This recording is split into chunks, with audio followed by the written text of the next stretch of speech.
Treat చేస్తారు sir మామూలుగా ఇలాంటి?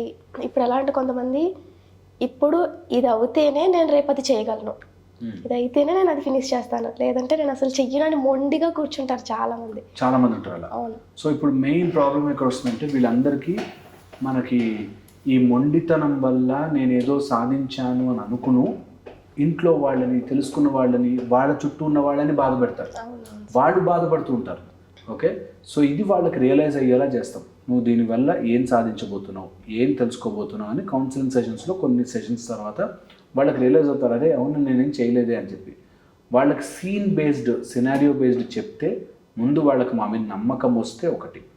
రెండో టైప్ ఏంటంటే అబ్సెసివ్ అయిపోయి చాలా మైండ్లో చాలా ఆలోచనలు ఎక్కువైపోయి డిసీజ్డ్ అయిపోతారు. అలాంటి వాళ్ళని మా సైకియాట్రిక్ టీమ్కి పంపిస్తాం. సైకియాట్రిక్ టీము వాళ్ళని చూసి వాళ్ళని అసెస్ చేసి క్లినికల్ సైకియాట్రీ వాళ్ళు ట్రీట్ చేస్తారు. నేను మెడిసిన్స్ ఇవ్వను, నేను అలాంటి వాళ్ళని గైడ్ చేస్తాను ఎక్కడికి వెళ్ళాలి. ఒకవేళ లిమిట్లో ఉందనుకో మనం మేనేజ్ చేయొచ్చు, వాళ్ళకి ఎక్స్ప్లెయిన్ చేస్తే అర్థమవుతుంది, కౌన్సిలింగ్ చేస్తే తెలుస్తుంది, 10 సినారియోలు ఎక్స్ప్లెయిన్ చేస్తే తెలుస్తుంది, వాళ్ళకు లైఫ్ పర్పస్ చూపిస్తే బాగుంటుంది అన్న వాళ్ళకి కౌన్సిలింగ్ చేస్తాం. లేదు అన్న వాళ్ళకి సైకియాట్రిక్ పంపించి క్లినికల్ సైకియాట్రిస్ట్, న్యూరో ఫిజిషియన్స్ వాళ్ళు ట్రీట్ చేస్తారు ఎందుకు అలా వస్తుంది అని చెప్పి.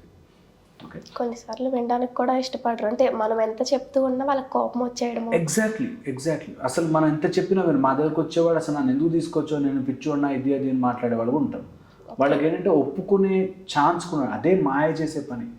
అందుకే అక్కడే మనకి స్పిరిచువాలిటీ ఇవన్నీ నిజమేమో అనిపిస్తుంది. ఎందుకంటే ఇంత తెలిసి, ఇంత ప్రపంచంలో ఇంత నాలెడ్జ్ ఉండి, ఇంత సైన్స్ డెవలప్ అవుతున్నా ఇప్పటికీ దెయ్యం ఉంది, చేతబడి చేస్తున్నారని నమ్మేవాళ్ళు ఉంటారు.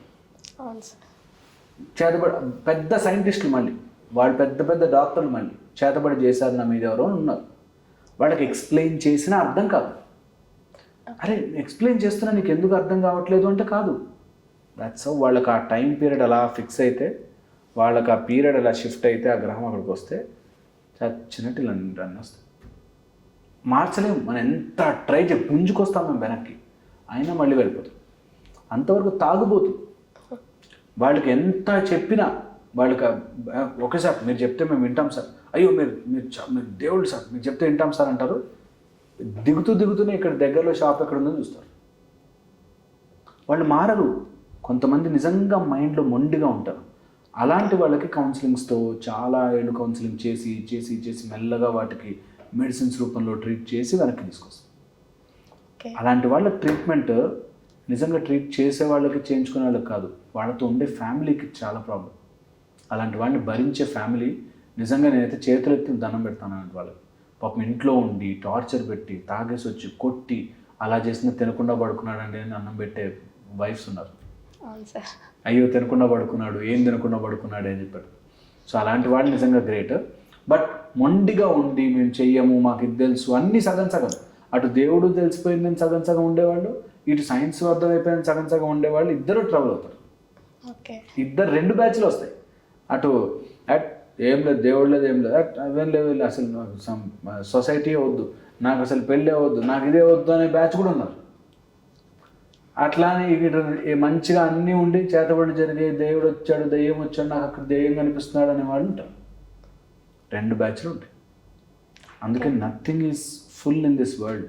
మనం అనుకుంటాం nothing is full in this world. Science గొప్పదని కాదు, స్పిరిచువాలిటీ గొప్పదని కాదు, ఆ బ్యాలెన్స్ చాలా ఇంపార్టెంట్. ఎంత ఇంపార్టెంట్ అంటే అంత ఇంపార్టెంట్. సో అందుకని నేను as a scientific spiritual speaker, నేను రెండిట్లో బ్యాలెన్స్ చూసి మనుషులకు ఉపయోగపడేది ఏంటో చూస్తాను. నీకు స్పిరిచువాలిటీ ఉపయోగపడిందా, యూజ్ ఇట్. నీకు సైన్స్ ఉపయోగపడిందా, యూజ్ ఇట్. నాకు ఫోన్ ఉపయోగపడుతుంది, వాడుకుంటా కొనుక్కునే. నేను సైన్స్ని నమ్మనండి అని ఫోన్, నాకు దేవుడు ఉపయోగపడితే దేవుడితో మంచిగా ఉంటాను, దేవుడు దండం పెట్టుకుంటాను, నాకు దేవుడు మంచి కోరికలు కోరుకుంటాను. రెండింటినీ మన బెనిఫిట్కి, మన మంచికి, సొసైటీ మంచికి వాడుకోవాలి. ఇది వెరీ వెరీ ఇంపార్టెంట్. దీన్ని తెలియకపోతే ఇన్ని రోజులు శాస్త్రాలు, స్తోత్రాలు ఇన్ని రాసిన వాడు పిచ్చోళ్ళ ఊరికే రాసేస్తారా? సరదాగా ఏదైనా రాసేస్తా? రాయలేమట్లా. నువ్వు గ్రహించగలుగుతావు, నిన్ను గ్రహణ శక్తితో నిన్ను పట్టుకోగలదు. ఏది? చందమాముని దదిశంక తుషారాభం క్షీరోదార్ణవ సముద్భవం నమామి శిశనం సోమం శంభోర్ముకుటభూషణం అని చెప్పి అన్ని రాసిన చంద్రుడు నీ మానసిక సమస్యలకి కారణమవుతాడు రా అని రాసిన వాడు పిచ్చోడా? ఛాన్సే లేదు.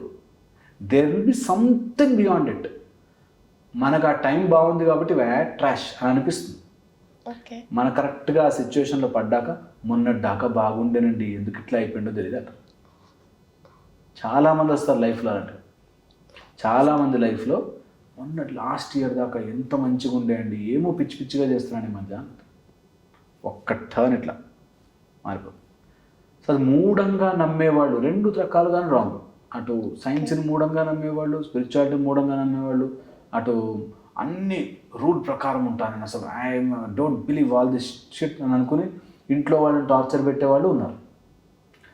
ఐ బిలీవ్ ఆల్ దిస్ అనుకుని ఇంట్లో వాళ్ళు టార్చర్ పెట్టేవాళ్ళు, ఛాందసంగా ఉండేవాళ్ళు కూడా ఉన్నారు. సో నేను ఇది ఎందుకు చెప్తున్నా అంటే, దీన్ని ఒక మంచి వైపుగా వాడుకోవాలి. మనకి, మన భారతీయులకి ఎప్పటి నుంచో వస్తున్న శాస్త్రాల్ని మనం వాడుకోకపోతే ఇంకా క్యా ఫాయిదా, ఎందుకు ఇంకా, అందుకని వాడుకుని తీరాలి. It very important. సో అందుకోసం మానసికంగా చాలామంది మొండిగా బాధపడేవాళ్ళు, వాళ్ళకి తెలుసుకుని చూస్తే, నేను డైరెక్ట్గా చెప్తే చాలా తక్కువ మంది వింటారు, ఇండైరెక్ట్గా చెప్తే వింటారు.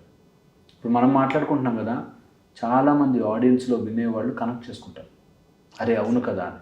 మనం డైరెక్ట్గా చెప్పామనుకో ఎవరికి నచ్చదు, ఇండైరెక్ట్గా చెప్పామనుకో నచ్చుతుంది. మీరు కావాలంటే యాడ్లు కూడా చూడండి, ఆమె ఎవరో ఏదో సోప్ మొహాన్ని రుద్దేసుకుంటే తెల్లగా అవుతుందంటే వీళ్ళు రెడీ అవుతారు కొనుక్కోవడానికి. అవును సార్. నువ్వు తెల్లగా అవుతావు అంటే కొనరు, నన్ను మోసం చేస్తున్నావు అంట. ఆమె ఎవరో బావని వాళ్ళెవరో మాట్లాడుకుంటుంటే వీళ్ళు కొనుక్కుంటారు. ఇది ఇండైరెక్ట్గా ఎప్పుడు లాజికల్. అందుకని మనం మాట్లాడుకుంటే చాలామంది కనెక్ట్ అయ్యి, అరే నా జీవితంలో అవును ఇలా జరుగుతుంది, నేను అనవసరంగా మొండి పట్టుదలకు పోయి ఒక వైఫ్ అండ్ హస్బెండ్ మనం గొడవ పడుతూ వచ్చారు. ఆమెమో దేవుడిని నమ్ముతా అంటారు, ఈయనేమో నమ్మనంటారు, ఇద్దరు గొడవ. ప్రాబ్లం ఎక్కడొస్తుంది, నమ్మేవాళ్ళు నమ్మని వాళ్ళు అన్నీ ఉన్నారు మన దాంట్లో. మనకి లిటరల్లీ చెప్తే నాస్తికత్వము ఈజ్ ఆల్సో పార్ట్ ఆఫ్ మన వేదాలు. దేవుడు అనేవాడు నమ్మని స్టేజ్కి వచ్చేసి, అంటే నమ్మకము లేక కాదు, నాలోను కూడా దైవత్వం ఉంది, అహం బ్రహ్మాస్మి అనే స్టేజ్కి వచ్చి నాకు ఈ విగ్రహాలు వీటితో పని లేదు, నేను I'm almost vibrating with God అనే స్టేజ్కి కూడా రావచ్చు. కానీ మధ్యలో అర్థం చేసుకున్నప్పుడు అట్ విగ్రహాన్ని కాలుతో తంత అనేవాడు రాంగ్. సో ఇది అర్థం చేసుకోవాలి. ఎలా ఉంటుందంటే మనకి ఫ్లైట్ నడపడం ఏముంది, స్విచ్లు ఆన్ చేసి ఇట్లా అంటమే కానీ నేను నడిపేస్తా అంటే కాదు, నువ్వు ట్రైనింగ్ అవ్వాలి, నువ్వు డిగ్రీ చేయాలి, డిగ్రీ చేసి దానికి ట్రైనింగ్ అయితేనే అవుతుంది. ఏముంది స్విచ్ ఆన్ చేసి ఇట్లా అనేసి వెళ్ళిపోద్ది కదా, నేను నడిపేస్తా అంటే తప్పు. అలాగే ఇవన్నీ చేసుకుంటూ వెళితే స్పిరిచువాలిటీలో ఒక సిస్టమ్ నీకు అర్థమవుతుంది. లేకపోతే జస్ట్ ఒక శ్లోకం తీసి ఈ శ్లోకంలో ఇట్లా తప్పు చెప్పిండు కదా అంటే నీకు అర్థం కాదు. అట్లా ఆ రిథం తెలుసుకోవడానికి మనకి ఇవన్నీ చాలా చాలా అవసరం. కొంతమంది మొండిగా మాతో వాదించడానికి, మొండిగా గొడవ పెట్టుకోవడానికి, మొండిగా మీరేం చేస్తున్నారు వస్తారు. అందులో నేను సైన్స్ స్పిరిచువాలిటీ రెండూ చదువుకున్నాను కాబట్టి నాకు రెండిట్లో బ్యాలెన్స్ తెలుసు కాబట్టి సైన్స్ అన్నీ సాల్వ్ చేయలేదు, స్పిరిచువాలిటీ అన్నీ సాల్వ్ చేయలేదు.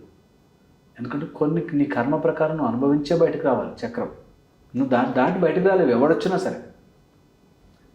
సైన్స్ కూడా అంతే, అన్నీ నువ్వు ఎన్ని సాధిస్తే అన్ని ఇంకా వెనకాల వెంట వస్తూ ఉంటాయి.